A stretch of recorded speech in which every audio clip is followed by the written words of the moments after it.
And if you're celebrating in a packed house for tomorrow for Christmas Day, local health experts say you should still keep COVID and the flu top of mind.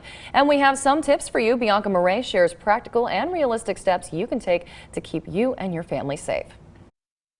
Kelly, health leaders tell me that it's perfectly fine to get into the Christmas spirit this year because unlike last year, we have ways to prevent respiratory illnesses such as COVID and the flu.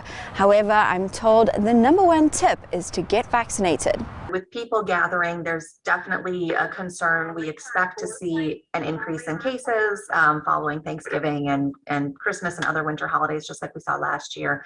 And we would have hoped that our cases would have been at a lower rate to start with because we're already very high caseloads. For those who choose to remain unvaccinated, gathering for Christmas dinner unchecked may bear consequences. We have already seen Thanksgivings that where families gathered, and I know of 10 or 12 positives from one dinner. And so it's really important that if you're sick, if you think you're sick, stay home. But if you're unvaccinated and don't want to stay home, it would be wise to perhaps consider rapid tests the morning of for people who are not vaccinated, just to make sure that you're not going and taking disease to your loved ones. Especially for COVID, that antigen testing, it's not perfect, but if you did a rapid test that morning of, it could tell you if you're positive and don't know it. Wearing masks when indoors is also encouraged if the group is largely unvaccinated. I know, of course, when you're eating, that's not really that plausible. If you're gathering, make sure you're with other vaccinated people.